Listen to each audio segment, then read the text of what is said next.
Muy buenos días, tengan todos y todas ustedes. En nombre del presidente del Senado de la República, el senador Roberto Gil, les doy la más cordial bienvenida a esta su casa. En especial quiero reconocer la presencia del licenciado Ricardo Alberto Perretta, secretario general de la Asociación del Personal Superior del Congreso de la Nación Argentina, del señor Marcelo Javier Perretta, coordinador de la Comisión de Eventos Especiales de la Asociación de Personal Superior del Congreso de la Nación y asistente operativo de la Dirección General de Publicaciones del Honorable Senado de la Nación Argentina. También se encuentran con nosotros José María Vega, prosecretario gremial de la Asociación de Personal Superior del Congreso de la Nación, funcionario de la Honorable Cámara de Diputados de la Nación, la doctora Lidia Di Napoli, integrante de la Comisión Directiva de la Asociación de Personal Superior del Congreso de la Nación, también funcionaria de la Honorable Cámara de Diputados de la hermana República de Argentina. Muchas gracias por estar aquí para inaugurar este quinto encuentro latinoamericano de Derecho y Libertad de Expresión, que se ha celebrado en distintos lugares del continente, especialmente supimos y tenemos conocimiento que desde el año 2010 se desarrollan estos eventos, pero que en la última sesión también tuvo oportunidad de participar un ex senador y ahora embajador de México en la República Argentina, el ex senador Castro Trenti, quien tuvo una destacada participación en la anterior, en el cuarto encuentro latinoamericano de Derecho y Libertad de Expresión. Quiero agradecer que hayan elegido nuestro país para poder hacer esta reunión, este evento, y darnos la oportunidad de reflexionar sobre un principio de la democracia, un principio de los derechos humanos que en algún momento fueron llamados de primera generación. La libertad de expresión está consagrada en la Declaración Universal de los Derechos Humanos de 1948, y que aun cuando no fue vinculante dio pie para muchos pactos internacionales, convenciones, tratados que sí fueron vinculantes y que con el tiempo han logrado enraizarse en nuestros ordenamientos jurídicos, por supuesto en nuestras constituciones, pero también todos nuestros ordenamientos legales. Y sin duda creo que debemos de pensar, sobre todo a la luz del siglo XXI, cuáles son los retos y los desafíos en torno al respeto a este derecho que nos hemos dado los seres humanos y que hemos buscado en todo momento prevalecer en los sistemas democráticos. Yo estoy segura que la inspiración que han tenido los derechos de libertad de expresión en nuestros sistemas políticos han sido fundamentales, sobre todo porque es una manera de restringir al Estado frente a los ciudadanos, de buscar que esas amenazas que existen a la libertad de expresión sean limitadas también por agentes externos. Ahora podríamos decir que quizás el crimen organizado, la corrupción pueden atentar contra este derecho. México tiene un caso muy particular en donde muchos de los periodistas, por ejemplo, comunicadores, han perdido la vida en su labor y en su trabajo de informar a la sociedad. También encontramos que es un elemento clave para el desarrollo democrático, es un termómetro para decirnos cómo es que evoluciona nuestro sistema político y cómo está, en qué momento se encuentra nuestra democracia. Debo decir también que el respeto a la libertad de expresión es un signo vivo de un buen gobierno, y es por eso que también me parece muy atinado el haber decidido que el Senado de la República fuera la sede de este quinto encuentro latinoamericano de Derecho y Libertad de Expresión, especialmente porque aquí es donde podemos lograr inspirar a los tomadores de decisiones, a los legisladores, para poder lograr consagrar este derecho por muchas generaciones futuras. Y quisiera invitarlos un poco a pensar, y ojalá este espacio de reflexión pudiera también llevarnos a pensar en cuáles son los nuevos retos de la libertad de expresión. Quiero poner, por ejemplo, uno en particular, en el contexto en el que el siglo XXI vive y en este momento se vive una revolución tecnológica, básicamente proveniente de la revolución en las comunicaciones, que han cerrado las brechas, que han prácticamente desdibujado las fronteras y que ahora pues también pone a los medios tradicionales de comunicación el reto enorme de buscar mejorar sus contenidos, de poderse acercar de manera mucho más directa a la gente y de poder también pensar en cómo hacer la labor de comunicación no solamente un tema de interés comercial, sino también una responsabilidad social. Y creo que aquí las audiencias tendrán un rol muy importante para seguir transformando a los medios de comunicación. Otro es el ver y observar lo que ocurre en otros lugares, por ejemplo, el diseño del fuero constitucional en nuestro país ahora se ha transformado y ha buscado reivindicarse así para recuperar su propia naturaleza, que es justamente defender esta libertad de expresión de un legislador, que realmente no quepa el resquicio por el cual haya algún abuso del mismo y se pueda ensanchar sobre todo el derecho de poder representar de mejor manera a la sociedad.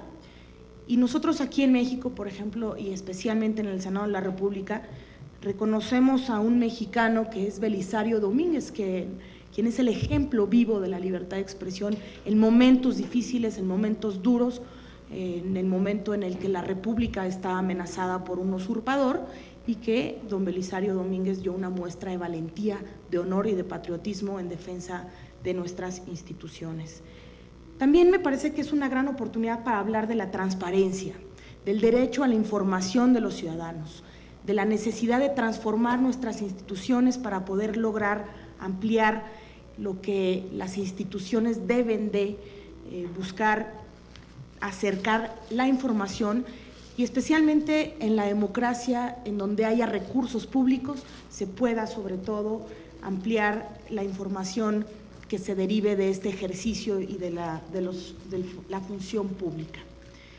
Y quisiera también señalar que hay otros retos que provienen de esta nueva revolución tecnológica y de la libertad de expresión, y es la nueva amenaza que pudiera representar, por ejemplo, para menores de edad, que estando vinculados a los medios electrónicos, al internet, pues hoy se enfrentan a una situación que a veces es difícil de entender, y me explico.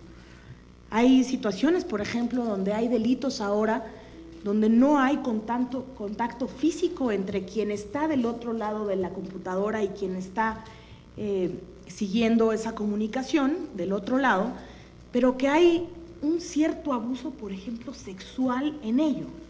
No hay contacto, pero sí hay referencias, sí hay comunicación explícita y sí hay una situación de vulnerabilidad, por ejemplo, y en particular a los menores de edad. Y nos lleva a pensar de alguna manera cómo el internet, cómo las redes sociales, cómo esta ultralibertad que hay en las redes, en el internet, pues también nos lleva a actualizar nuestras normas jurídicas y buscar cuidar, prevalecer por un lado la libertad de expresión y por el otro el que no se convierta en una amenaza y que este medio sea utilizado de la mejor forma para beneficio y desarrollo y prosperidad de la gente y de las familias en nuestras naciones. No me resta más que invitarlos a que juntos pensemos en cómo aprovechar este espacio de reflexión de la mejor manera, compartir nuestras experiencias. Por supuesto, yo estoy segura que la República de Argentina, nuestros compañeros funcionarios del Congreso, de la Unión, de la Nación Argentina y de México, podamos intercambiar experiencias, podamos compartir visiones y podamos lograr que este quinto encuentro latinoamericano de derecho y libertad de expresión sea todo un éxito.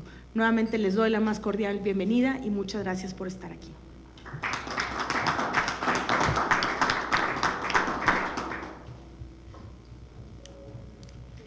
Ahora cedo el uso de la palabra para un mensaje que nos dará el licenciado Ricardo Alberto Perreta, secretario general de la Asociación del Personal Superior del Congreso de la Nación Argentina.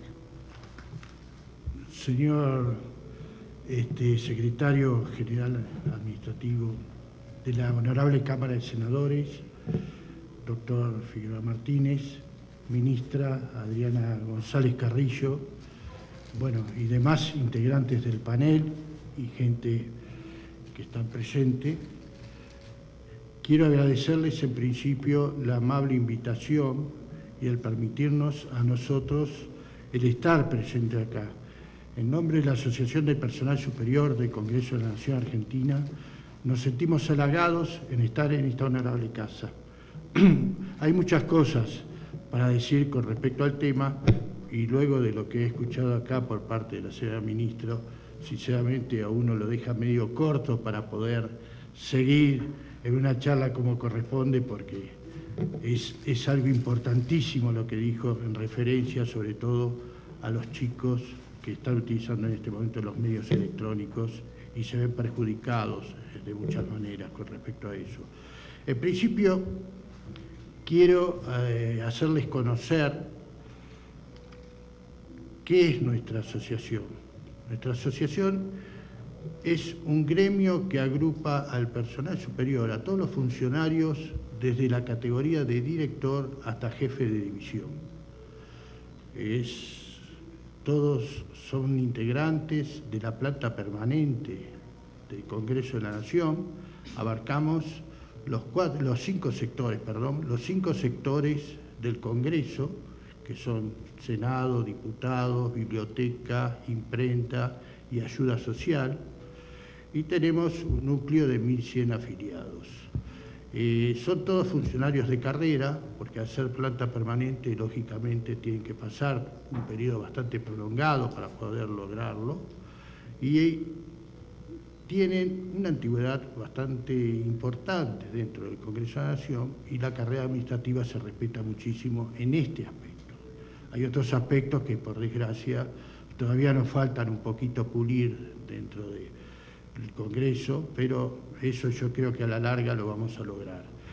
En el caso mío, por ejemplo, yo tengo 43 años en el Senado de la Nación y, bueno, hemos pasado por muchas peripecias,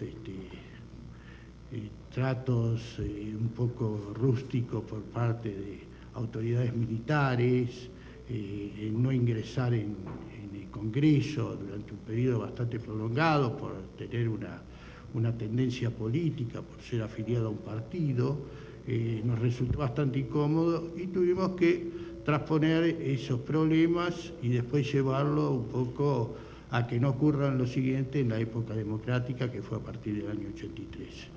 Desde entonces, por suerte, estamos hace 36 años con una democracia, por lo menos, que nos representa en muy buena calidad. No tenemos nosotros problemas de ninguna índole en lo que respecta al trato con las autoridades.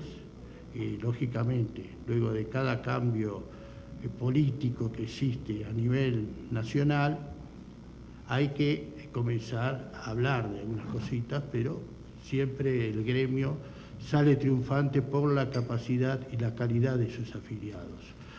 Nosotros los representamos y estamos orgullosos de ser integrantes del Congreso de la Nación Argentina.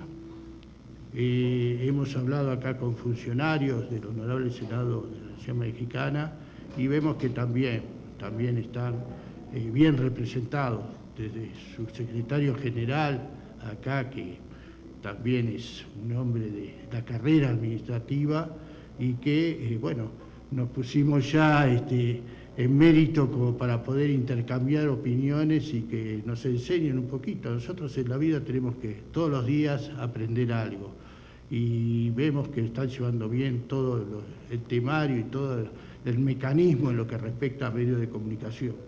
Acá el licenciado Fernández de Campo, ese que llevaría un poco la batuta de la cosa, me imagino, al respecto.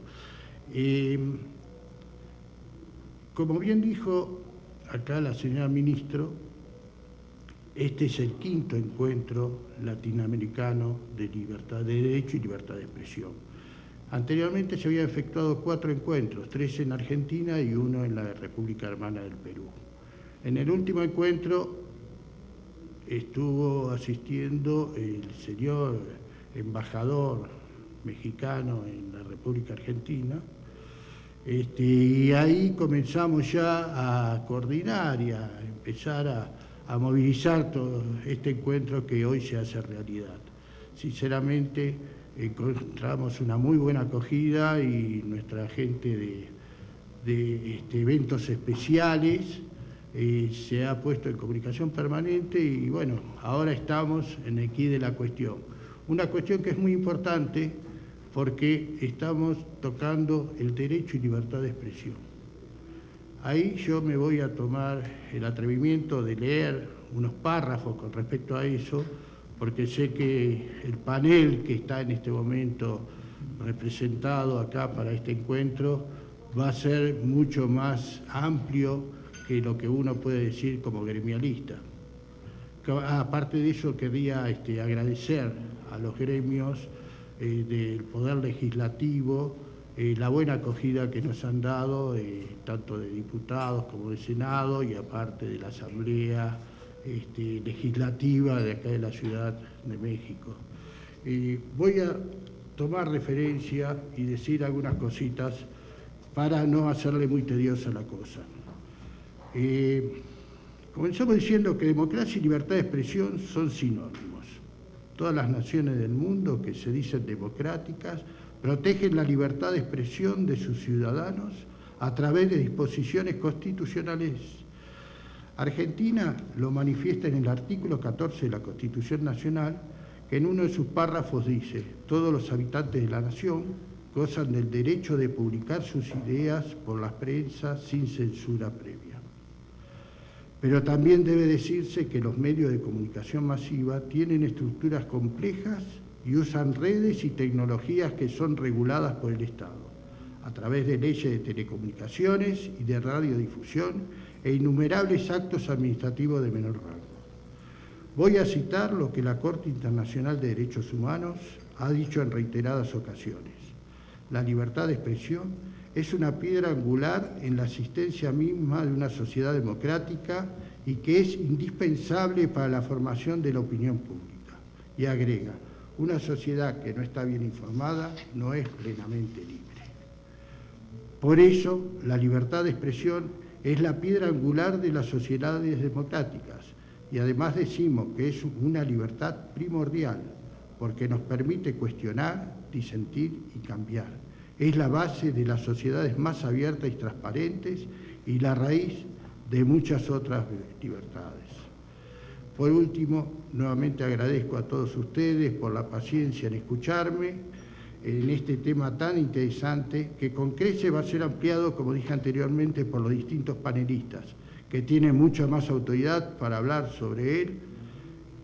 Y a todos ustedes, muchas gracias por tan buena acogida y por ser como son. Gracias.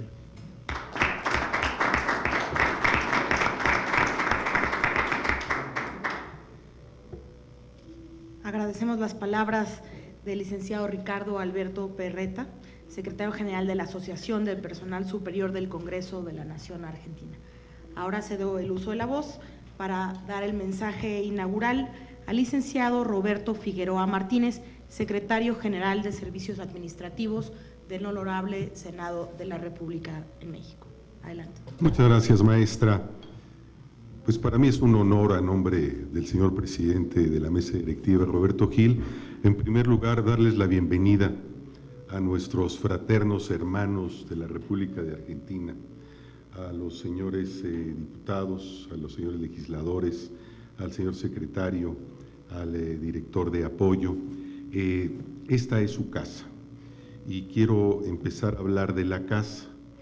Ahorita que estábamos antes de la reunión platicando, el señor secretario y yo, hablábamos de un compañero y amigo precisamente de la maestra, quien fue senador de la República junto con la maestra Adriana González y que hoy es embajador en la República de Argentina, y para nosotros es un privilegio que un amigo nuestro esté allá con ustedes, Fernando Castro Trenti, con quien tenemos una relación desde hace muchos años, no voy a decir cuántos porque si no la edad de Ricardo y mía va a salir a la palestra y no es conveniente en este momento. Hay que meterse en internet y luego ya vemos las edades. Ahí está muy claro, aunque el embajador es mayor que nosotros, lo quiero reconocer desde ahorita. Pero también Fernando Castro Trenti, y quiero hacer mención, es uno de los promotores, él fue el presidente de la Comisión de Administración del Senado de la República, precisamente del cambio de la antigua casona y del edificio que existía, el edificio del Caballito, para precisamente ubicarse en esta sede. Él es uno de los promotores dentro de la comisión que transformó y que hizo esta nueva casa para los senadores de la República. Hoy, de mi parte, díganle que la estamos cuidando lo mejor posible para que la podamos habitar muy bien. Y comentar también, antes de entrar al tema, yo no sé en dónde hay más restaurantes argentinos, si en Buenos Aires o en la Ciudad de México, pero aquí queremos mucho a los argentinos, nada más hay que acudir a Mazarik y entonces ahí vamos a ver el Cambalache y vamos a ver el Rincón Argentino y el Puerto Madero, entre muchos otros, y que por cierto son muy buenos, se los recomiendo. Habrá que ir, pues si quieren comer buena comida argentina, no como las Lilas, pero pueden ir a Mazarik, el Cabaña de las Lilas, así es. Pero yo creo que lo que decía la maestra y lo que decía don Ricardo es algo muy importante. Nosotros estamos viviendo una transformación a nivel mundial y Latinoamérica más que ningún otro. Nuestros países están viviendo una transformación de todo tipo. Ahorita, precisamente, la señora Lidia Di Napoli comentaba que la agenda periodística y de comunicación social que se ve en la televisión mexicana es muy similar a la que está en Argentina. ¿Cuáles son los temas? Los temas son los mismos: anticorrupción, las drogas, el derecho a poder integrar una sociedad ahora con marihuana, la ley de 3 de 3, una serie de puntos que hoy se están legislando y que es ya una parte universal. Esto nos acerca mucho a lo que somos los países latinoamericanos, porque traemos la misma idea de poder legislar y poder hacer este derecho a la información y a la libertad para poderla obtener. 2 puntos también: el hecho no solamente de legislar, sino de poderlo ejecutar. Una cosa es la legislación y otra cosa es la ejecución. Y en la ejecución nos va a llevar tiempo, pero estamos seguros que lo vamos a lograr.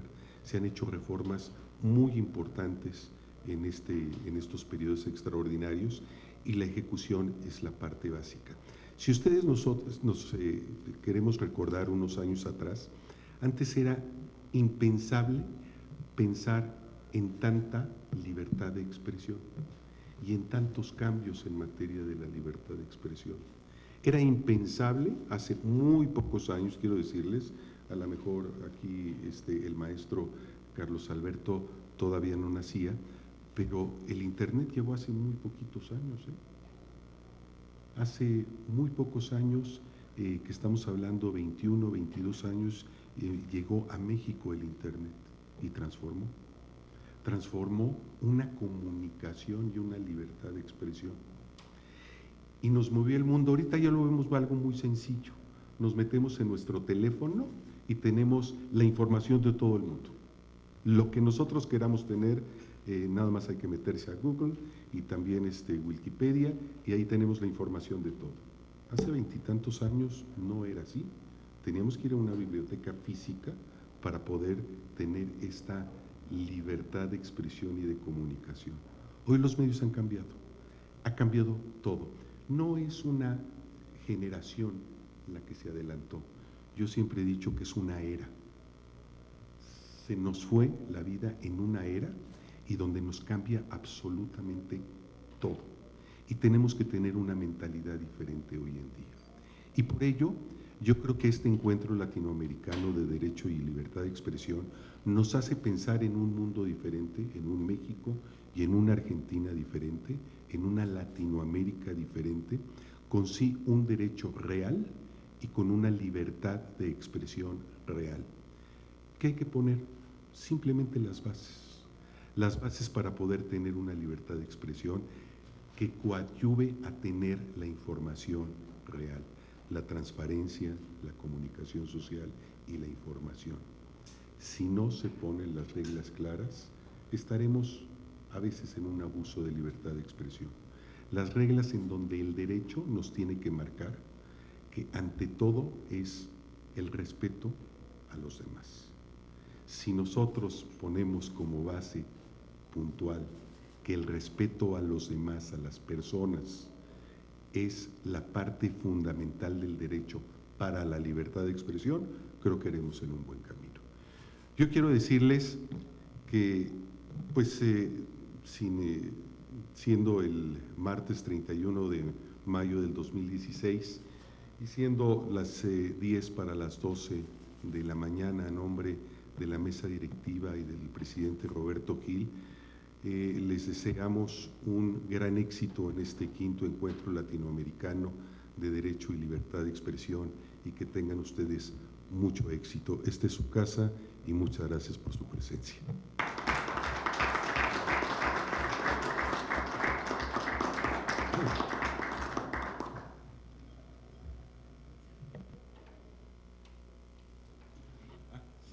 Bueno, pues ahora damos inicio a la mesa de trabajo número 1 y aprovechamos también la oportunidad para hacer entrega de un reconocimiento, así como un obsequio de parte del Senado de la República al licenciado Ricardo Alberto Perreta.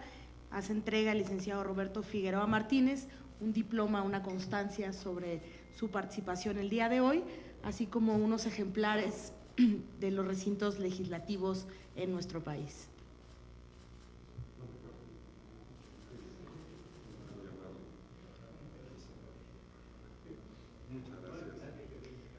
Despedimos al licenciado Roberto Figueroa Martínez y le pedimos al licenciado Víctor Hugo Puente Ordorica que nos acompañe al frente de la mesa. Son unas botellas de vino argentino que...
Estamos en comunicación.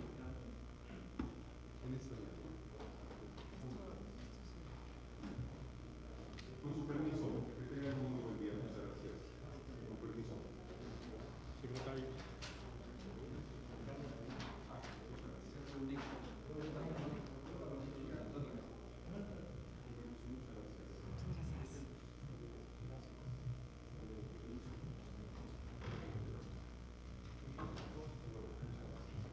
Cedo el uso de la voz al licenciado Víctor Hugo Puente Ordorica, coordinador de comunicación social del Senado de la República, para dar inicio a la mesa de trabajo número 1, la pluralidad de los medios y su desafío ante la democracia.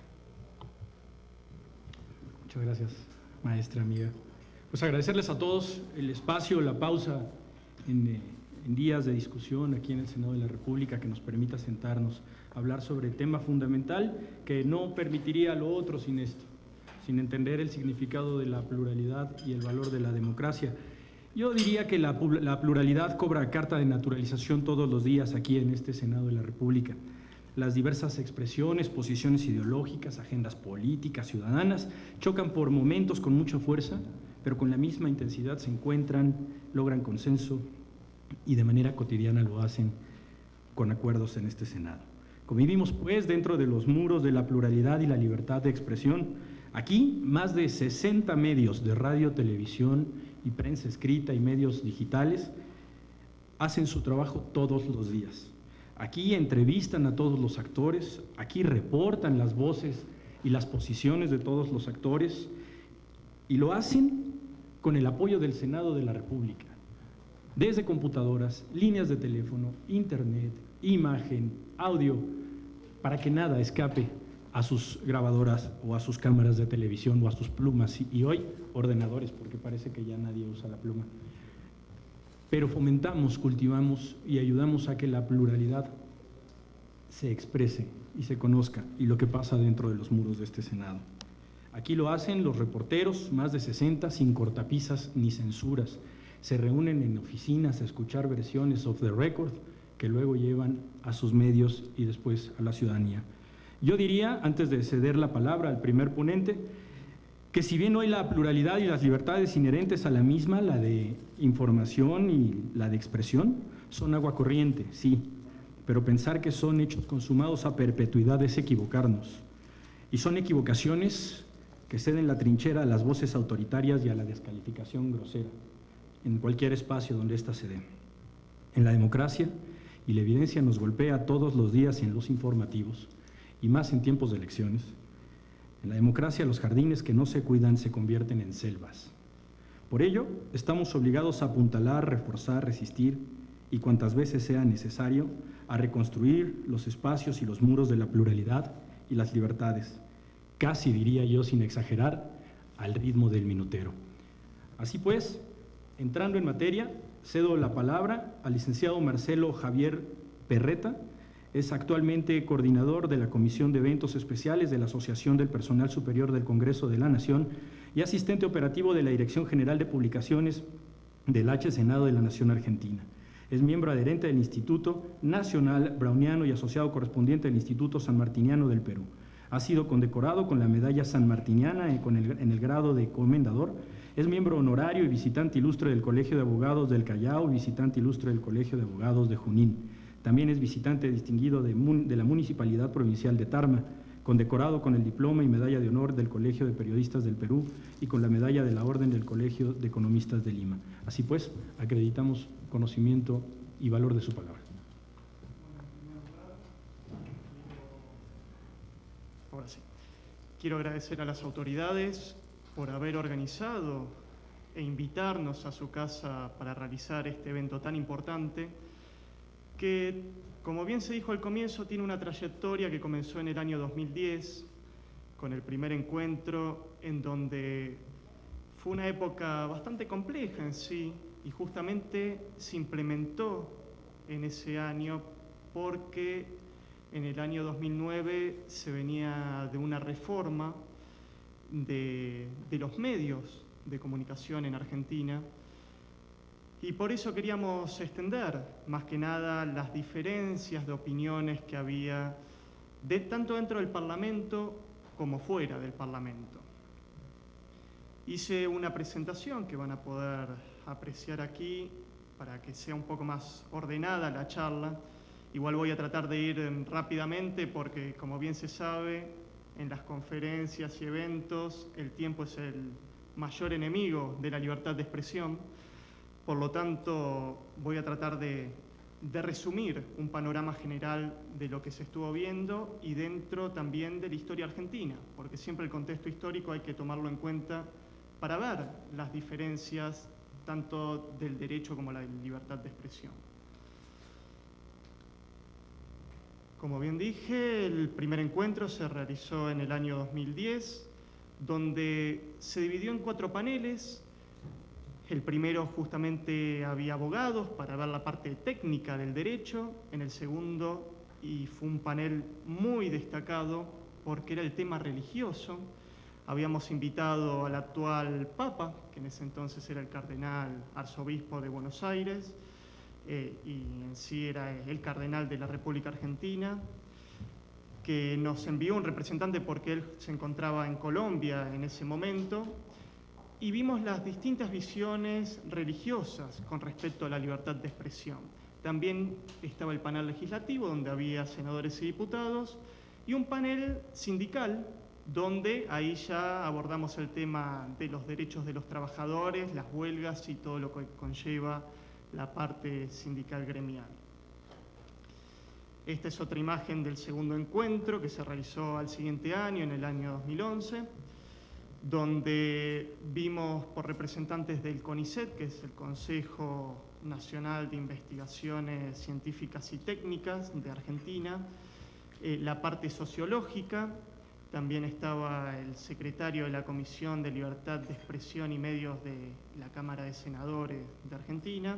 Había representantes de México y del Perú, y eso luego se va a replicar más adelante, pero primero en el Congreso de la República del Perú se llevó adelante el tercer encuentro en el año 2014, donde ya aquí estábamos rodeados de periodistas, que vimos justamente lo que estaba transcurriendo en el hermano país, y se extendió todas las ideas y los conflictos, más que nada sociales, que se vivía a nivel latinoamericano.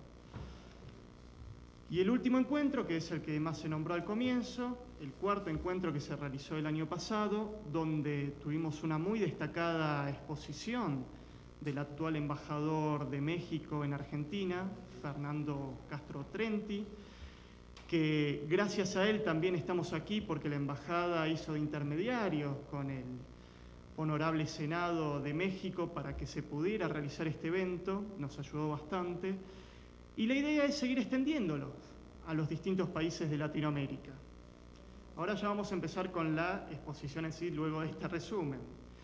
Y nos remontamos a la parte más antigua, de donde podemos decir que comienza la organización de nuestro continente. Como pueden ver, ahí está el Virreinato del Perú, que luego de él van a salir distintas naciones.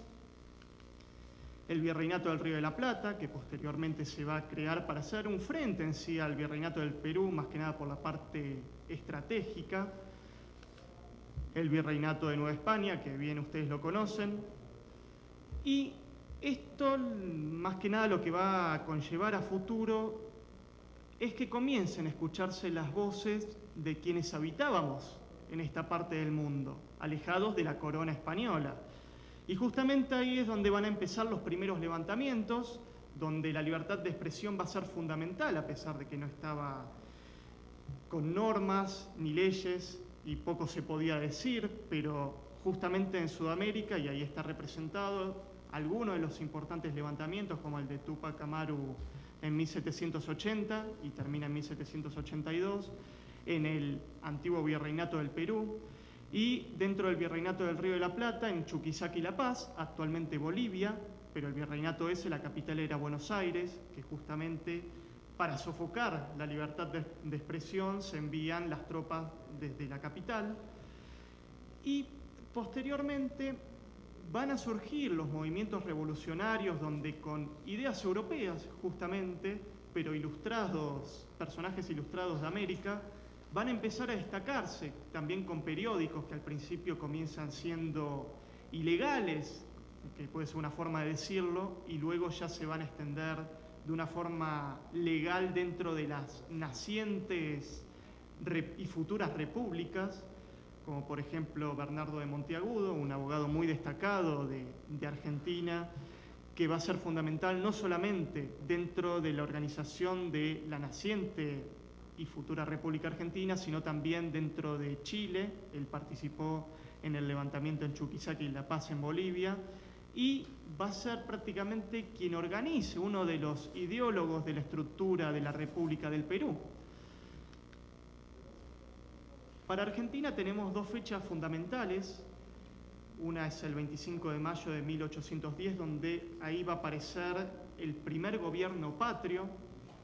¿Y por qué hay que nombrar este gobierno? Porque va a ser el que haga el primer medio oficial al poco tiempo de que se instala esta Junta de Gobierno, que la vamos a nombrar, Y luego está ya en 1816 la independencia, que este año justamente tenemos el bicentenario de la independencia de las Provincias Unidas en Sudamérica. Todavía no existía el nombre Argentina, eso va a venir posteriormente. Y acá está lo que nombraba. La Gaceta de Buenos Aires, que, como bien dice ahí, el 2 de junio se comienza a gestar. Ya había números anteriores, pero como dije eran ilegales, y aquí ya oficialmente el 7 de junio va a aparecer el primer ejemplar, y por eso, como ahí dice, el Día del Periodista dentro de Argentina va a ser el 7 de junio de todos los años, que se va a poner en el primer Congreso Nacional de Periodistas celebrado en la provincia de Córdoba en 1938. Pasó mucho tiempo después. Dentro de la Organización Nacional Argentina también va a destacarse el año 1813, porque ahí es donde se va a crear una asamblea que quiere dar una organización a la estructura nacional, que en sí no lo logra, porque los fines de la asamblea esta era declarar la independencia y dictar una constitución.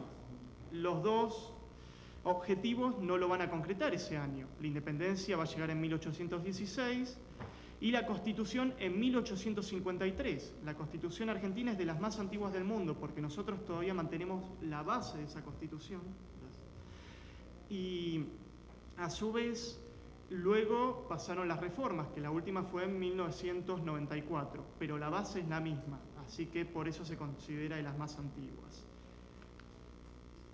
La asamblea esta de 1813 va a dictar la libertad de vientre de las esclavas, puso el fin al tráfico de esclavos, derogó el servicio personal de los indios, que era la encomienda, la mita y el llanaconazgo, que eran la explotación que había a los nativos, abolió la Inquisición, declaró la libertad de cultos, proclamó la libertad de imprenta. Esto hay que resaltarlo porque va a generar algo pionero, podemos decir, en los países sudamericanos. Y por eso es fundamental. Ya en 1853, con la Constitución, se va a instalar en artículos fundamentales de la Constitución lo que sería el artículo 14, donde va a destacarse: todos los habitantes de la nación gozan de los siguientes derechos conforme a las leyes que reglamenten su ejercicio, a saber, de trabajar y ejercer toda industria lícita, y se resalta ahí de publicar sus ideas por la prensa sin censura previa. A su vez, en el artículo 19 de la Constitución va a decir: las acciones privadas de los hombres que de ningún modo ofendan al orden ni a la moral pública, ni perjudiquen a un tercero, están solo reservadas a Dios y exentas de la autoridad de los magistrados. Ningún habitante de la nación será obligado a hacer lo que no manda la ley, ni privado de lo que ella no prohíbe. Luego tenemos el artículo 32, que este artículo fue muy nombrado en el año 2009 con la reforma, podemos decir, de los medios. El Congreso Federal no dictará leyes que restrinjan la libertad de imprenta o establezcan sobre ella la jurisdicción federal. Luego podemos basarnos también en las declaraciones universales, justamente la de derechos humanos, que en el artículo 19 se va a reglamentar lo que sería la libertad de expresión. Ahí dice libertad de opinión y de expresión. Este derecho incluye el de no ser molestado a causa de sus opiniones, el de investigar y recibir informaciones y opiniones, y el de difundirlas, sin limitaciones de fronteras, por cualquier medio de expresión. Y en el artículo 29 también se va a resaltar lo que se puede hacer y que es fundamental para guiarnos a nivel internacional y que está replicado en muchas de las constituciones latinoamericanas. Lo mismo en el Pacto de San José de Costa Rica de 1969, que en el artículo 13, que se va a referir a la libertad de expresión y pensamiento, hay varios puntos que van a regular todo lo que se puede hacer y lo que no también. En Argentina tuvimos hechos históricos para la parte electoral, y es bien nombrarlo dentro de un parlamento latinoamericano, como es el voto electoral, donde en 1912 recién, a través de la presidencia de Roque Sáenz Peña, se va a implementar la ley 8.871, General de Elecciones, que la aprueba el Congreso, que va a ser la del voto secreto, universal y obligatorio. Hasta ese momento, prácticamente los candidatos se los ponían a dedo, como se dice, más que nada de forma menos tradicional en sí. Y también, a partir de ahí, vamos a ver un nuevo panorama, porque a pesar de que dice universal, no era universal. Faltaba votar una gran parte importante de la población, que eran las mujeres. Y justamente, recién en el año 47, el Congreso va a aprobar, luego de un debate formidable, los derechos de la mujer, donde va a estar el voto femenino, la ley 13.010, impulsada por la entonces primera dama de Argentina, Eva Duarte de Perón, conocida como Evita, muy conocida en sí a nivel internacional también por la película que se ha propagado por todo el mundo, pero fue más que eso, Eva Perón. Ella también fomentó mucho el movimiento sindical femenino. Ya había anteriores mujeres que habían intentado implementar esto, pero en una sociedad que hasta ese entonces era bastante cerrada, bastante machista en sí. El Congreso recién en el año 47 va a lograr implementar esta ley, y en el 52 va a estar la elección donde van a ser electas las primeras mujeres senadoras y diputadas. Y bueno, eso ha progresado bastante porque Argentina ha tenido mujeres presidentas. En los 70 tuvimos una vicepresidenta, que era la entonces esposa del general Perón, la tercera esposa, que era Estela Martínez de Perón, que el general Perón va a morir en el cargo de presidente y por constitución la que va a asumir la presidencia va a ser ella. Y luego, bueno, la saliente presidenta Cristina Fernández de Kirchner, que ha tenido 2 mandatos como presidenta. Y actualmente, también a destacar, el Parlamento argentino en la última elección, el Senado por lo pronto tiene una gran cantidad de mujeres senadoras. Creo que es la cantidad histórica que se ha logrado en este tiempo. El cupo femenino es un 30%, pero lo hemos pasado. Por lo tanto, también hay que destacar esto. Esta imagen es bastante interesante y voy a contar un poquito la historia. A comienzos de año me tocó dar una charla justamente de libertad de expresión en la Federación de Periodistas del Perú, en la ciudad de Lima, y estaba este cartel, que yo lo recordaba de cuando era pequeño, porque en el año 97, este periodista, que era José Luis Cabezas, por hacer su trabajo, justamente es asesinado, y fue una noticia que no solamente se destacó en Argentina, sino que se propagó al resto del continente y el mundo en sí. Y creo que a partir de ahí se comenzó a tomar un poco más de conciencia de lo que la profesión de los periodistas, tanto gráficos como las distintas líneas de periodismo, querían expresar a la sociedad. O sea, podemos destacar de este caso que la verdad fue increíble para su momento, y creo que ahora lo vemos con otros ojos luego de haber implementado varias leyes, y a pesar de que tampoco se ha esclarecido tanto el caso podemos decir que hay hasta una impunidad bastante grande. El periodista por tomar una fotografía en sí a una personalidad del momento bastante cuestionada, termina siendo asesinado. Y esta noticia, y en el Perú mismo me lo dijeron la gente de la Federación de Periodistas, y por eso tenían el cartel, que es una imagen que salió tanto en Argentina como en el mundo. Cada vez que ellos la miraban, decían que les recordaba por qué estaban luchando, por qué la libertad de expresión, la libertad de conciencia y la libertad de prensa era fundamental. Y era un trabajo que muchas veces se pagaba con la vida.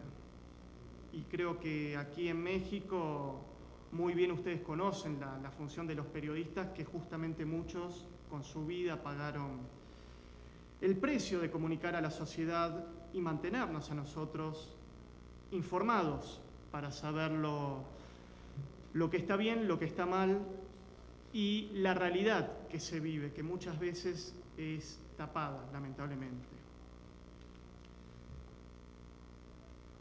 Y aquí voy a hablar un poquito de un artículo que casualmente también me tocó leerlo en el Perú.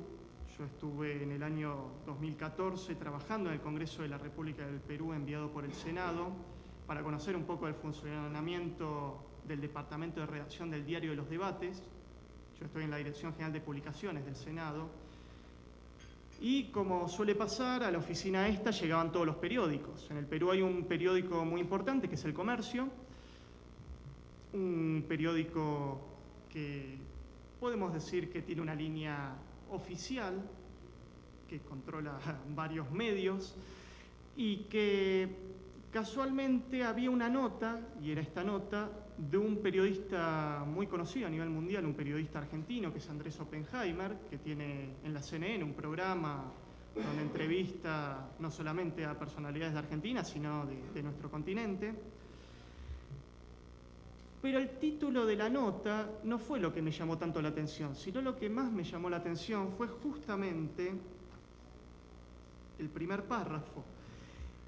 Y resalto el renglón donde decía que solo el 2% de los latinoamericanos vivimos en países con libertad de prensa. Uno cuando lee este porcentaje, mejor dicho, este dato, creo que uno empieza a pensar, ¿por qué se referirá a esto?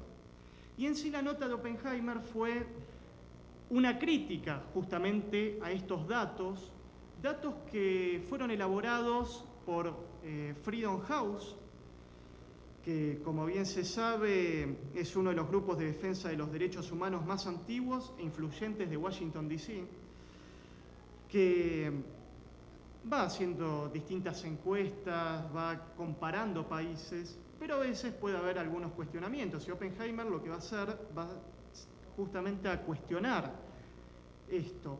Porque en la nota, cuando uno lo empieza a leer detenidamente, y no es muy larga, luego quien guste se la puedo también pasar y en internet está, y mismo salió en este periódico del Perú y después de investigar vi que en el diario La Nación de Argentina salía la misma nota, dividía a los países de Latinoamérica en 3 grupos. El primero eran los grupos calificados de países libres, donde la libertad de expresión de prensa era total. Figuraban solamente 3 países. Uno era Costa Rica, en el puesto 18, el otro era Uruguay, en el puesto 26, y el otro Surinam, en el puesto 28. Después se continuaba con el otro grupo, ya países que iban cuestionando un poco la libertad de prensa, los llamados países parcialmente libres, y ahí entraban en el puesto 31 Chile, El Salvador en el puesto 39 y Perú en el puesto 44. Y más adelante iba a entrar Brasil en el 45 y la República Argentina en el puesto 51. Y luego, ya más al fondo de la tabla, iban a aparecer los países calificados como no libres. Y ahí es sorprendente, y justamente es lo que Oppenheimer va a cuestionar, y yo estoy muy de acuerdo con el cuestionamiento que él hace, porque no me parece que la mayoría de los países que están calificados como no libres deban entrar en esta categoría. En el puesto 61 me sorprendió que estaba México. En el puesto 64 estaba Honduras, y mucho más adelante, en el puesto 78, estaba Venezuela y Cuba en el puesto 90. Por lo tanto, ¿a quién podemos creerle y a quién podemos tener como neutral para hacer estas categorías? Porque si bien todos nuestros países pueden tener sus problemas dentro de lo que respecta a los medios de comunicación y otro tipo de problemas más políticos y sociales, también con lo cultural de cada sociedad, es muy difícil, sin ver estas categorías y esta parte cultural, de poder clasificarlos. Por eso mismo es muy cuestionado que México se encuentre en una categoría como país no libre. O sea, como si no hubiera libertad de expresión en México. O sea, lo que dice esta categoría es directamente que no hay. Y yo bien, estando acá en México, veo que hay periódicos, hay noticias, como en Argentina, y como bien se dijo al comienzo, las noticias son tan parecidas a lo que hay en Argentina que es como estar allá. Por lo tanto, es muy cuestionado y también hay que ver muchas veces de quién viene, porque muchas veces nuestro, podemos decir, vecinos del norte no nos entiende a los latinoamericanos. Pero por eso me pareció interesante resaltar esta nota para ver cómo fue evolucionando con el tiempo también la libertad de expresión en nuestro continente. La semana pasada estuvimos con el Premio Nobel de la Paz de 1980, Adolfo Pérez Esquivel, invitados por la Embajada de Cuba justamente, y en esta foto está el embajador de Cuba, el Premio Nobel, donde dio una charla con su pensamiento, podemos decir político, y a su vez cómo ve a los gobiernos latinoamericanos, pero lo que más puedo resaltar es la frase que dijo: no hay democracia perfecta, pero la democracia es perfectible. Por lo tanto, creo que ese es un dato muy importante para tomar en cuenta, para ver cómo se puede ir evolucionando, sacando leyes importantes, tratándolas acá, en los parlamentos. Justamente el actual embajador de México, Castro Trenti, nos comentaba que él, cuando era legislador, tanto diputado como senador acá en México, va a fomentar, él fomentó proyectos para la libertad de prensa y para favorecer un poco la difusión de las noticias, que luego fueron evolucionando con el tiempo, y eso es importante, no quedarse estancados. En Argentina vivimos en el año 2009 la reforma, la llamada Ley de Medios, que luego mis compañeros, tanto la doctora Di Napoli como el compañero Vega, van a profundizar más, y por eso yo lo voy a nombrar muy por arriba. La llamada Ley de Medios, que el 12 de noviembre del 2009 en el Congreso argentino se realizó una reunión de comisiones del Parlamento Latinoamericano, donde me invitaron para estar como oyente y tomé bastantes apuntes de esto. Pero lo más interesante de esto es ver tanto las experiencias de los otros países y de los expositores que van a hablar sobre la temática. Y ahí me interesó mucho la palabra de Frank La Rue. Frank La Rue era, en aquel entonces, el relator para la libertad de expresión de las Naciones Unidas. Y fue sorprendente, a pesar de los cuestionamientos que tenía la Ley de Medios, que ahora fue derogada en sí por el actual gobierno, él dijo que el tema de la comunicación es un tema demasiado importante. Los paradigmas en la libertad de expresión están cambiando. Todos los sectores, sin exclusión, deben ejercitar sus derechos. Hay que recordar que gracias a la ley esta de medios de Argentina, que se impulsa y se logra aprobar en su momento, aparecieron pequeños medios que estaban, podemos decir, ocultos, tapados, que no tenían los medios necesarios para expresarse, mismo hasta de comunidades nativas, que eso fue bastante importante para que ellos pudieran dar su visión cultural, que antes en Argentina teníamos poco conocimiento. Y La Rue justamente sigue diciendo que América Latina está en un proceso de cambio de las distintas leyes de libertad de expresión. El Estado es el que debe facilitar el ejercicio de esos derechos, que es lo que hizo Argentina. El acceso a los medios por la población es sumamente importante. Si el Estado funciona como garante, la cosa pública debe estar al acceso de todos. No es aceptable que se mantenga el secreto de la investigación, porque el público debe conocer los motivos de lo que se ha hecho. No se puede restringir la información. La ley que hizo Argentina, tuvo muchas discusiones, pero fue fundamental para que el país y para América Latina pudiera tener esta visión nueva. La comunicación es un derecho civil y político que está limitado por el ejercicio de nuestros derechos. Y a su vez en el diario El País de España va a salir también unas palabras que va a decir Frank Larrú sobre la ley de medios de Argentina. Y él, en el título de esta nota, va a decir: es lo más avanzado que he visto en el continente. Por lo tanto, ahí vemos que había mucho por tomar en cuenta y ahora seguramente se va a rever y se va a tratar de fomentar y mejorar, porque como dije, lo más importante es ir haciendo perfectible todo lo que va tratando el Parlamento para el bien de la sociedad. Esta es una frase bastante interesante que en sí se refiere a la filosofía.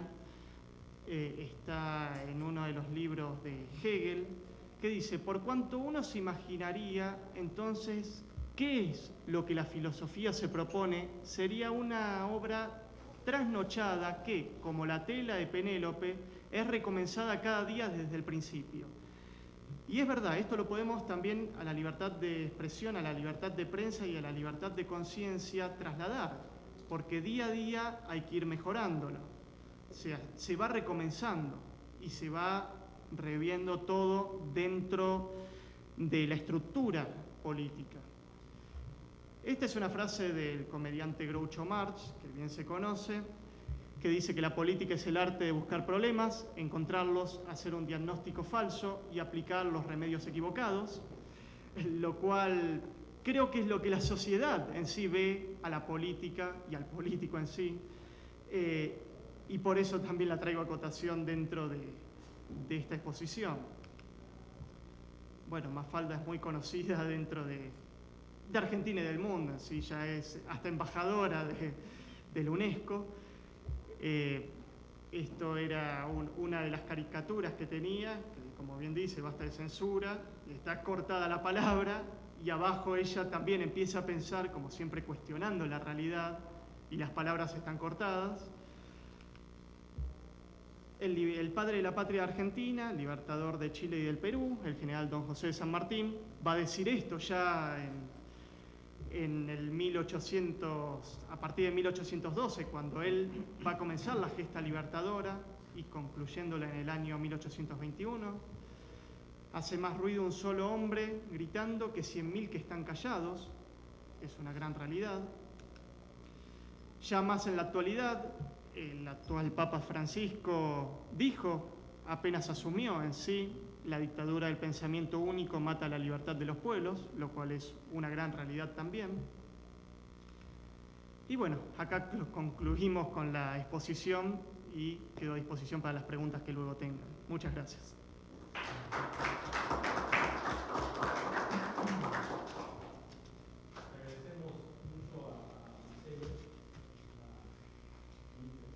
Recorrido histórico que nos propone. Así es, digamos, América Latina es un juego de espejos de los países que la conforman y siempre el efecto mariposa alcanza al sur y al norte y viceversa. Parece que Groucho Marx es más acertado que cualquiera de los Marx que hayan pisado la tierra. Vamos a dar paso ahora al doctor Gerardo Esquivel Hernández, que es el coordinador ejecutivo de investigación del Instituto Belisario Domínguez. Gerardo, sí. Perdón. ¿Me cambiaron el programa? Sí, no, es que tenía mi programa. Perdóname, te pido una disculpa, querido amigo. Pero no perdemos, sino al contrario, ganamos. No se enterará, estoy seguro. No veo a nadie que se lo pueda decir, y menos el registro de las cámaras, así es de que me siento salvado.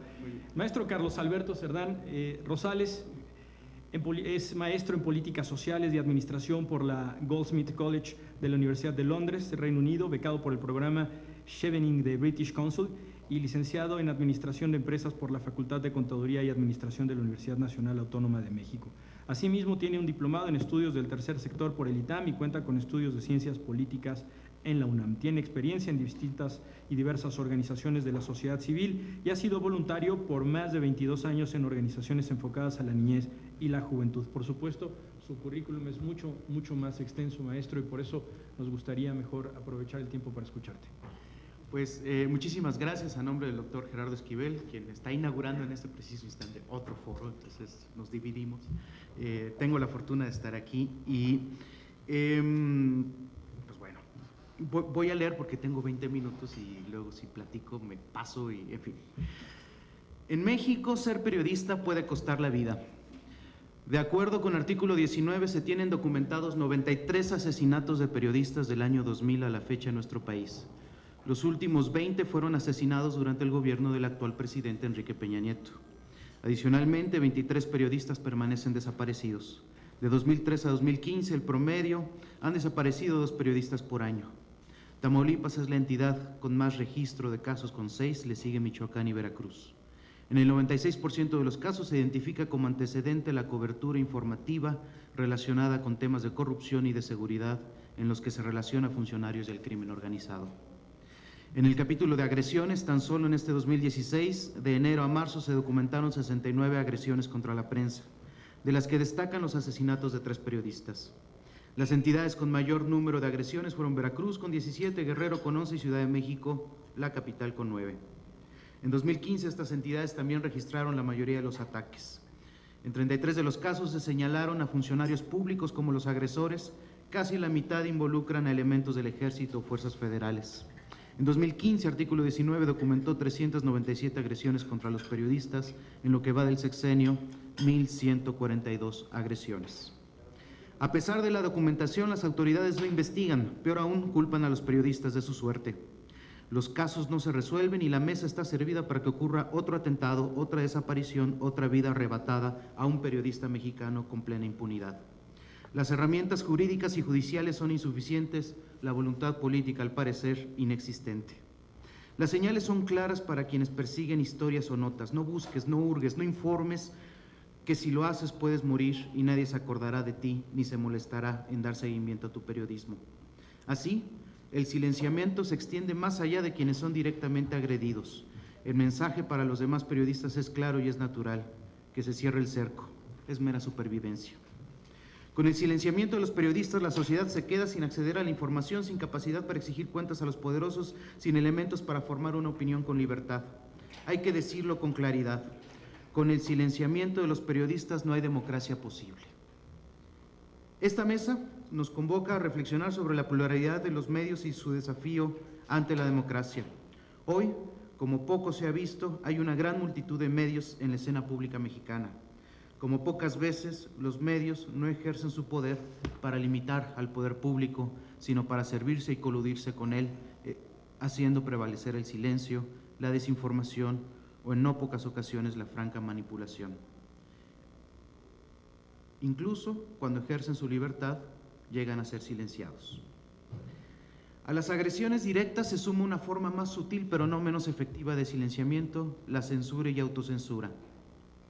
Esta se encuentra cuando los propios comunicadores se hayan inmiscuidos en conflictos de interés, sea por el acceso a filtraciones y primicias informativas o al franco pago directo por parte de una oficina gubernamental para favorecer cierta posición política, lo mismo por el pago por parte de empresas lícitas u organizaciones ilícitas que buscan comprar su reputación o controlar los flujos de información que permitan un ambiente de negocios sin sobresaltos. Es el mexicanísimo chayote. En el México de salarios precarios para los trabajadores de la comunicación, el chayote resulta una dádiva aceptable aun cuando la integridad profesional está de por medio y queda finalmente comprometida. Según datos de Fundar Centro de Análisis e Investigación, en 2012, periodistas entrevistados que están empezando sus carreras esperan un sueldo de 3,000 a 4,000 pesos mensuales, 226 a 300 dólares de aquel año. En Oaxaca, entrevistados declararon que a los periodistas se le paga de 30 a 40 pesos, 2.5 a 3 dólares de entonces, por cada artículo publicado. Los apoyos fuera de su actividad profesional son fundamentales para su subsistencia, la cantidad por encima de la calidad también. Adicional a estas prácticas, el poder empresarial y de los concesionarios son suficientemente grandes para callar voces. Su sometimiento por colusión o presión al poder público frecuentes. Los consorcios mediáticos requieren del favor político para sostener sus negocios. Uno, los de la prensa en un entorno en el que la publicidad se muda a pasos acelerados hacia plataformas digitales al tiempo de una disminución dramática de lectores, por lo que recurren a la publicidad oficial como tabla de salvación y fácil extracción de rentas.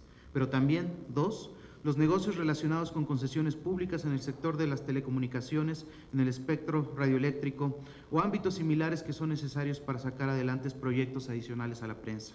Y 3, estarían los negocios ajenos a la prensa y a las telecomunicaciones, pero que están dentro de los consorcios de hoteles, hospitales, constructoras, bancos que requieren de buenas relaciones con el gobierno para operar y prosperar. Cabe detenerse en el primer punto. La prensa escrita enfrenta fuertes presiones. La circulación de periódicos en México palidece frente a las opciones digitales. Por ejemplo, de acuerdo con datos gubernamentales, el periódico Esto tiene una circulación de 528,000 ejemplares, la prensa 315,000, diarios consagrados como Reforma, El Universal y La Jornada tienen una circulación que ronda entre los 115 y 145,000 ejemplares. En el ámbito digital, por su parte, portales de noticias llegan a tener 7.3 millones de visitas diarias, como es el caso de Aristegui Noticias o El Universal Online. Sin embargo, el satírico de Forma tiene 4.3 millones de visitas diarias. No es gratuito que la publicidad en los medios impresos languidece, su salvación es el dinero de los gobiernos. En el mercado de la legitimidad, el gasto en la publicidad oficial es la reina y ha alcanzado niveles escandalosos. En lo que va de la actual administración se han erogado 22,972 millones de pesos, equivalentes a 1,245 millones de dólares, en comunicación social del gobierno federal. Esto representa 3 veces el presupuesto del ciclo 2014-2015 del programa de la reforma educativa destinado a la rehabilitación de las escuelas en todo el país. Desde el año 2001 a la fecha, el gasto en comunicación social del gobierno federal ha ascendido a 96,109 millones de pesos constantes del 2015, unos 5,200 millones de dólares, una bestialidad de dinero. Sumado a las estratosféricas cantidades, la publicidad oficial encuentra amplios espacios de discrecionalidad en su ejercicio. No existen reglas claras y verificables en función de las cuales se distribuyen los dineros de la comunicación social del gobierno. Se da dinero a medios que no tienen circulación y otros con mucha exposición pública son ignorados. La opacidad es ideal para los desvíos de recursos para el chayote.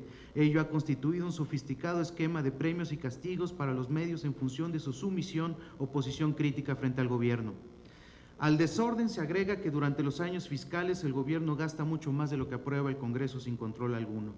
Así, en 2015 el sobreejercicio en gasto en publicidad oficial fue del 65%, en 2014 68%, 2013 132% y en el año de las elecciones presidenciales de 2012 se gastó 210% más de lo aprobado.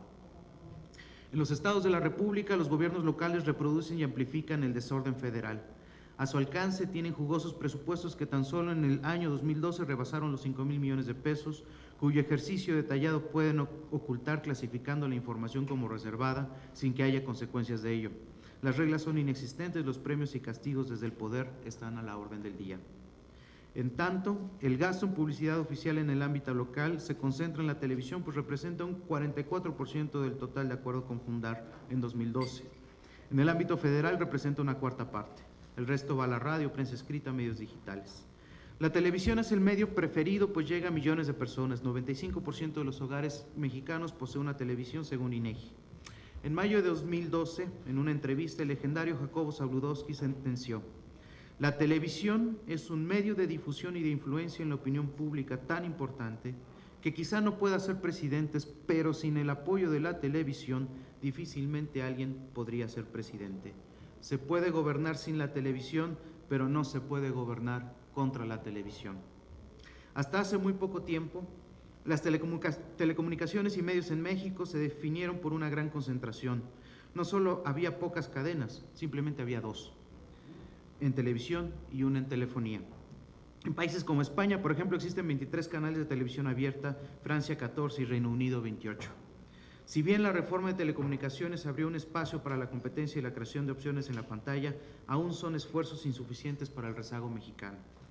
Raúl Trejo del Abre, especialista, señaló que la concentración en la propiedad de las empresas en este sector ha constituido la atadura más significativa para que los medios contribuyan al fortalecimiento de la democracia. Las alianzas financieras y el desarrollo tecnológico contribuyen a que haya muchos medios en pocas manos. En busca de mayor rentabilidad, con frecuencia las empresas mediáticas se fusionan, y la facilidad que ofrecen las nuevas tecnologías de la comunicación para que los mensajes de unos cuantos medios sean reproducidos por muchos más ya sea de manera simultánea o diferida, facilita esa concentración. En este contexto, es notable que la concentración haya favorecido la existencia de una censura impuesta por las propias empresas de la comunicación a sus trabajadores y la autocensura que los propios comunicadores se someten ante las presiones de sus superiores o sus conflictos de interés.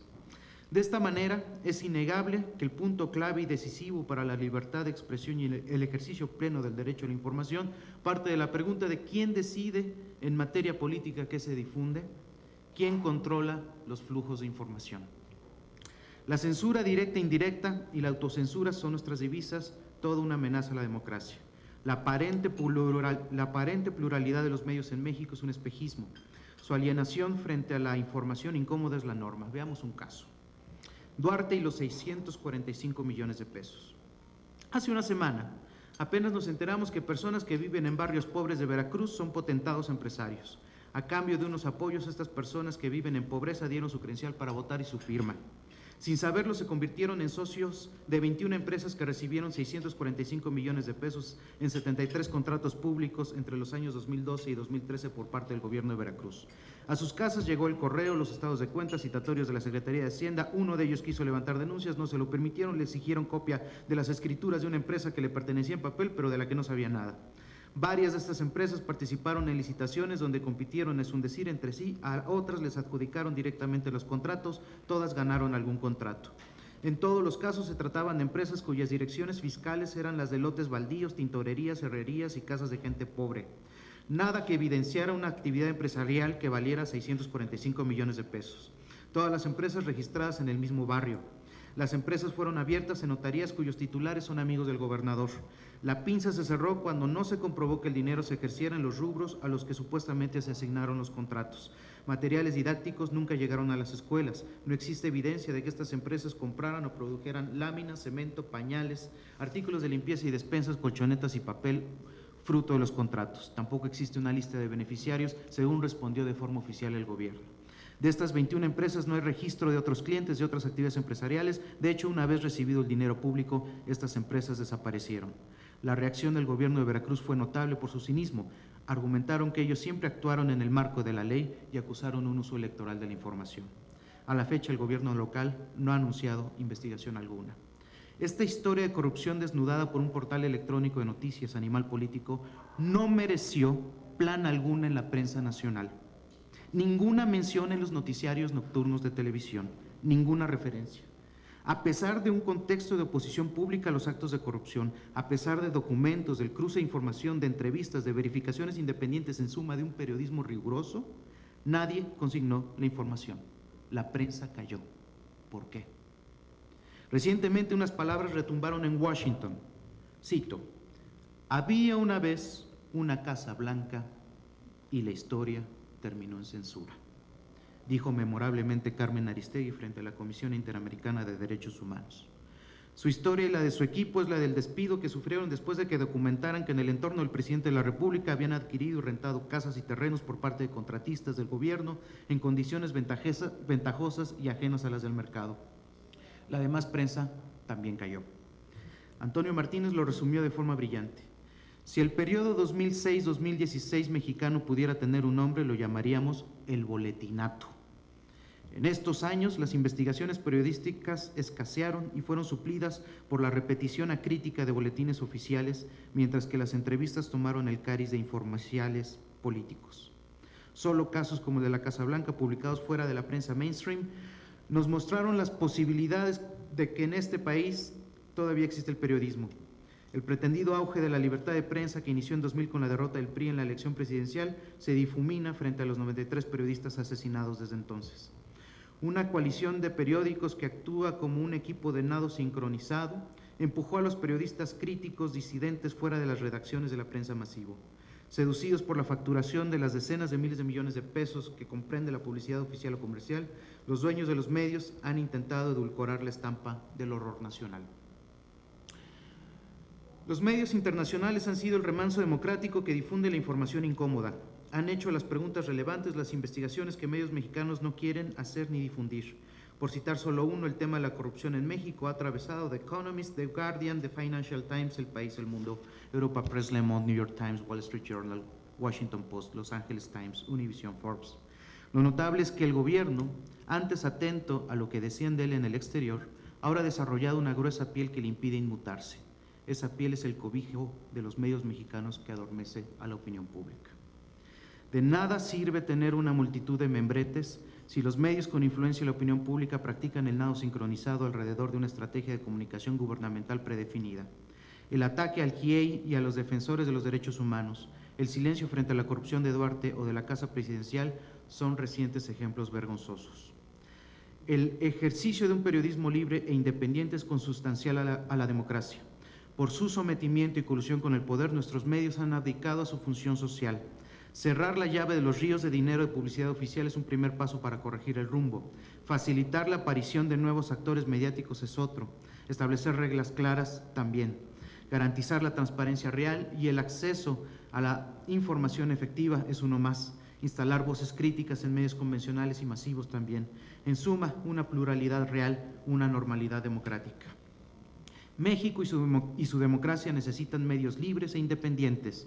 La crisis de derechos humanos y de corrupción lo exige a gritos. Urge estar a la altura de estas circunstancias, urge superar la negación. Muchas gracias.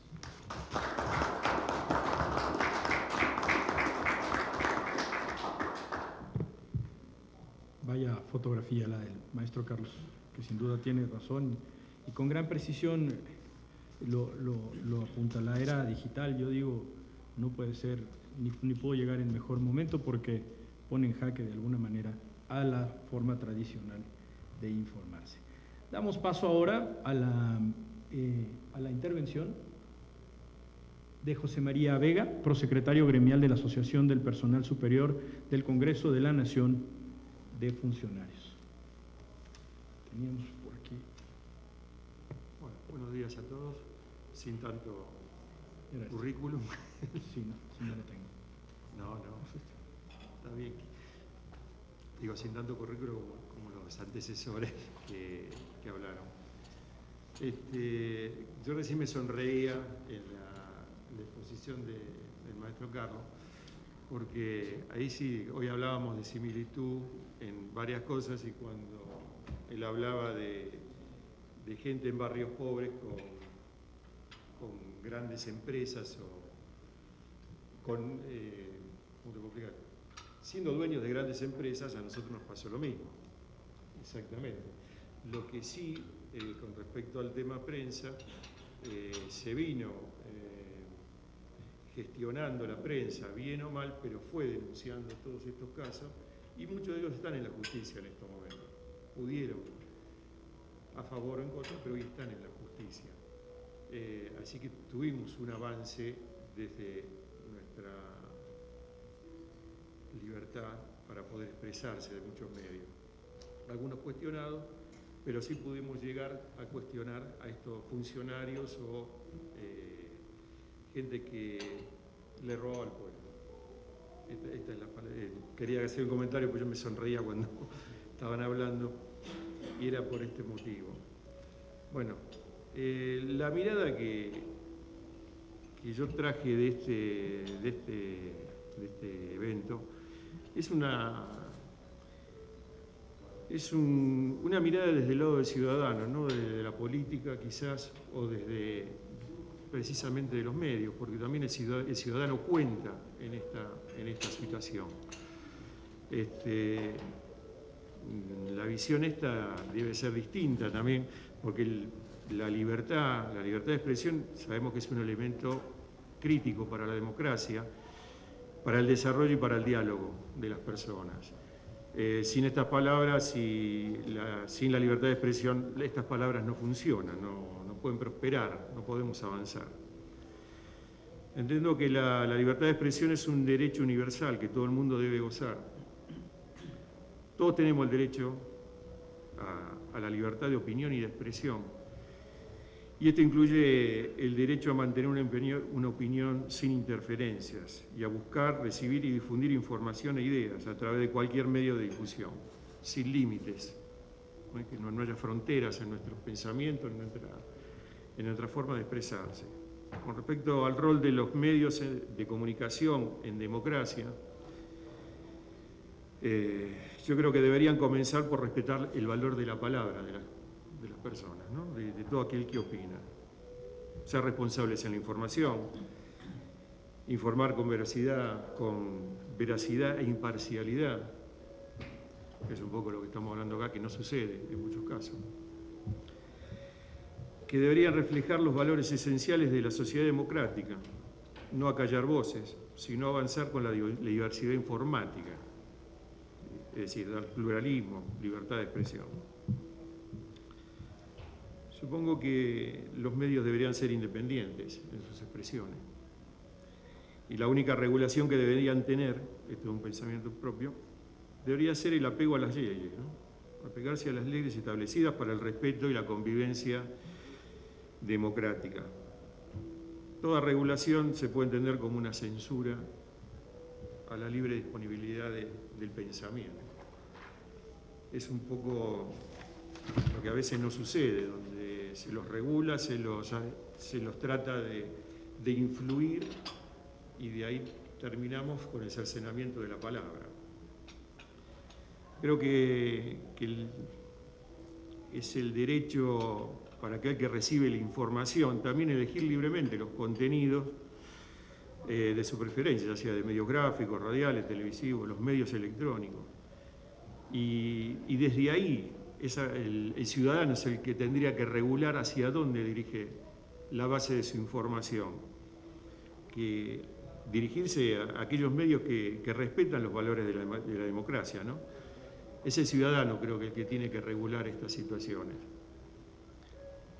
Y como creo que los medios son los que deben garantizar la libertad de expresión, el acceso sin restricciones a los ciudadanos, a las fuentes de información, Los medios de comunicación deben ser libres e independientes, ya que estos son valores primordiales para la democracia. Creo que la libertad de expresión, la libertad de prensa deben transmitir los valores de igualdad, educación y lo más fundamental, de todos los derechos, lo más fundamental de todos los derechos es libre pensamiento.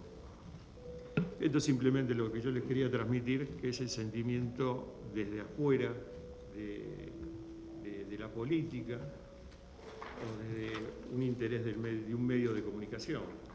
Porque a veces a la gente no la escuchamos tampoco.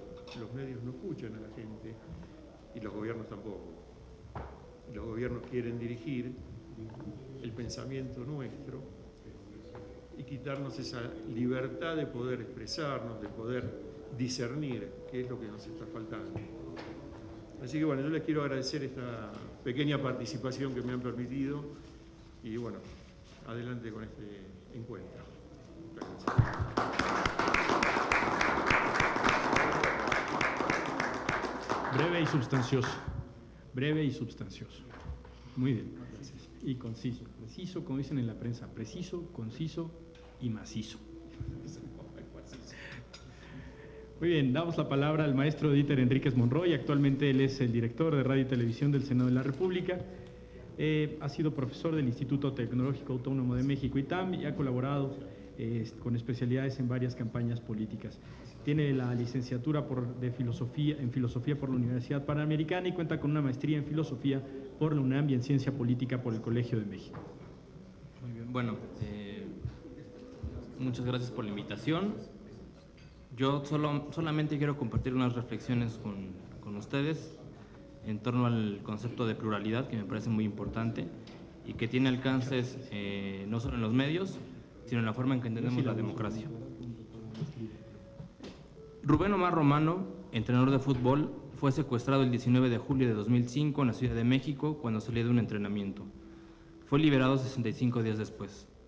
Muchos, la gran mayoría, por no decir todos, nos enteramos de este lamentable hecho por las noticias de la televisión, probablemente algunas horas después de que sucedió el secuestro. La única información que recibíamos era la de los programas de radio y televisión, y la recibíamos cuando las televisoras o las estaciones de radio así lo decidían. Tras su liberación, el entrenador dijo: volví a nacer. Esta declaración, claro está, también la vimos por la televisión. Más de 10 años después, en el México plural que estamos viviendo, La noticia del secuestro de un joven futbolista el fin de semana pasado no nos llegó primero por la televisión, sino por internet. Seguramente nos enteramos por Twitter o Facebook. Esta noticia, a diferencia de lo que sucede con la televisión, la pudimos compartir con muchos o miles de seguidores, de tal suerte que a los pocos minutos de confirmado el hecho, miles de personas ya estaban enteradas de lo acontecido. No necesitábamos encender la televisión o la radio y esperar a que los medios quisieran informarnos de los avances de la noticia. Simplemente hacía falta revisar nuestro celular. La versión de las autoridades podía ser cuestionada y comentada en las redes sociales con la seguridad de que esos comentarios iban a ser leídos y quizá tomados en cuenta por aquellas, de tal suerte que en su siguiente declaración las autoridades intentarían despejar esas dudas. El joven futbolista, al ser liberado, no dio una conferencia de prensa, agradeció a todos mediante un tuit. En el México plural la información fluye al momento, las fuentes de información son muchas y muy diversas y a veces incluso contrapuestas. No hay filtros, no hay ediciones, los involucrados pueden subir un video o un tuit para explicar su versión de los hechos. No necesitan ir a un programa de televisión o de radio. Y quizá lo más importante, la gente no se queda solo con la versión de alguno de los actores, quiere escuchar todas las voces, tener la película completa. Y si no encuentra esto, descarta ese medio y busca la información en otro. La pluralidad se convierte así en un reclamo ciudadano. Antes, la generación de contenidos, así como la difusión de las noticias, eran exclusividad de los profesionales del periodismo. En cambio, hoy, en la sociedad plural, la generación de contenidos se ha pluralizado y ciudadanizado, pues cualquier persona genera sus propios contenidos y los comparte en las redes sociales. Los gobiernos del mundo no se quieren quedar atrás y no quieren ser rebasados por esta pluralidad. El presidente Peña Nieto anunció la captura del narcotraficante más buscado mediante un tuit. Los eventos y las acciones de gobierno son transmitidos en tiempo real mediante Periscope. Los gobiernos terminan por adaptarse así a la realidad plural, a la diversidad de los medios. Pero la pluralidad de los medios y la pluralidad que se vive en Internet también tiene sus riesgos. El primero de ellos es un exceso de información, es decir, el ciudadano recibe más información de la que puede digerir y ello le puede provocar confusión. Se dice que el New York Times, en su edición dominical, contiene más información que la que un individuo en el siglo IX recibía durante toda su vida. A veces la información que se comparte vía las redes sociales no es precisamente la que genera conocimiento valioso, sino la que provoca más escándalo. Del mismo modo, no todo lo que se publica en Internet es verdad y no hay un responsable que dé la cara y que desmiente o confirme la información. Además, como no hay censura, a veces se publican cosas que no aportan un contenido noticioso, pero sí alimentan el morbo. Fotos de cuerpos desmembrados, videos de peleas, accidentes, hasta suicidios en tiempo real. Y la pregunta es, ¿qué hacer ante esto? ¿Regulamos Internet? No lo creo. Más bien la pluralidad que encontramos en Internet tiene otra característica fundamental, la tolerancia. Ese contenido que puede parecer ofensivo, simplemente puedo no consumirlo y no compartirlo. Yo decido a quién quiero seguir en Twitter y decido quién quiere ser mi amigo en Facebook. Decido a qué canales de YouTube me quiero suscribir y qué cuentas de Instagram seguir. Algunos gobiernos son enemigos de esta pluralidad y exhiben su intolerancia. Es el caso de China, Cuba e Irán, por mencionar algunos.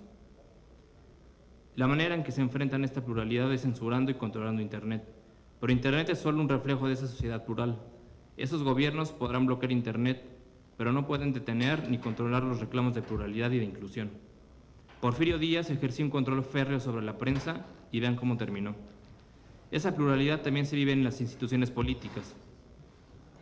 Por ejemplo, aquí en el Senado los medios tienen acceso a todos los actores políticos y viceversa. Las transmisiones de los eventos o reuniones de todos los partidos políticos tienen la misma importancia. Se cubre por igual a todos los grupos parlamentarios. Cualquier senador de cualquier grupo parlamentario puede dar una conferencia sobre cualquier tema. Se difunden boletines, versiones estenográficas, audios, de todos por igual. Esta pluralidad que se vive en el Senado es un reflejo de lo que se vive en el país. Las instituciones políticas tienen como una de sus prioridades proteger esa pluralidad, ya sea étnica, religiosa, política.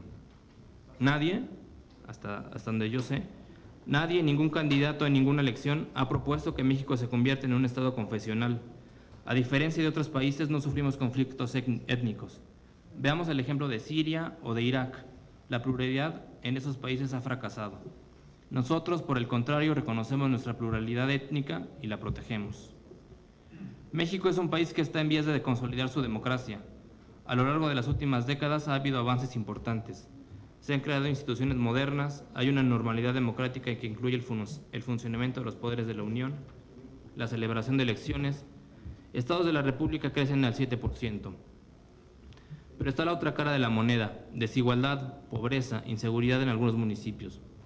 Además está presente una crisis de legitimidad que alcanza incluso a la democracia como sistema de gobierno. Ahí tenemos las mediciones del Latinobarómetro, que señalan que la mayoría de los mexicanos está insatisfecha con la democracia y menos de la mitad cree que es la mejor forma de gobierno. Solo el 19% de los mexicanos está satisfecho con el funcionamiento de la democracia, muy por debajo del 37% promedio a nivel regional. Voy a concluir. Quizá parte de esa insatisfacción con la democracia tenga que ver con la distancia que existe entre los ciudadanos y sus gobiernos. Me parece que la causa de este distanciamiento tiene que ver con que los gobiernos siguen sin reconocer la realidad de la pluralidad de la sociedad actual. En este sentido, la consolidación de la democracia pasa por la consolidación de la pluralidad. La demanda de los ciudadanos es muy clara: que se incluyan todas las voces, que todos los actores estén presentes. Medios y gobierno tienen el desafío de hacer esta realidad, de hacer realidad esta demanda. Muchas gracias.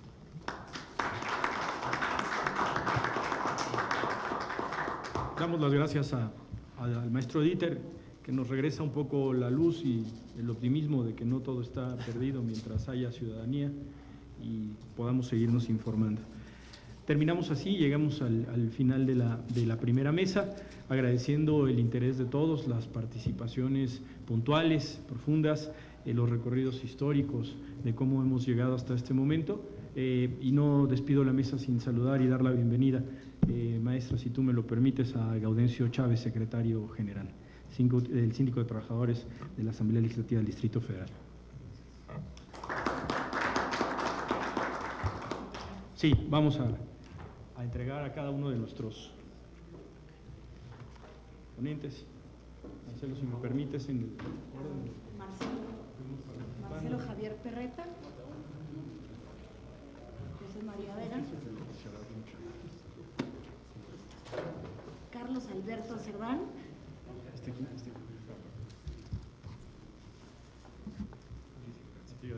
y Dieter Enríquez.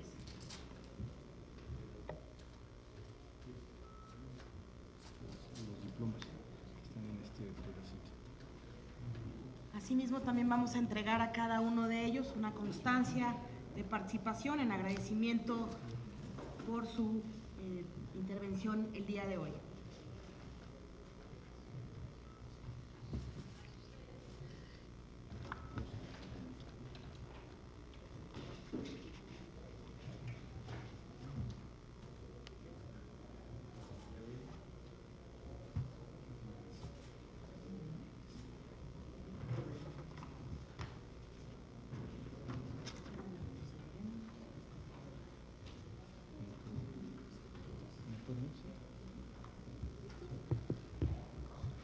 Agradecemos a la mesa de trabajo número 1 y en especial al licenciado Víctor Hugo Puente Ordorica, coordinador de comunicación social del Senado de la República, por conducir esta mesa, por sus comentarios y por llevarnos a tiempo a este momento del programa. Les vamos a pedir ahora unos 5 minutos de receso para tomar café y después continuar con la mesa número 2. Muchísimas gracias a todos.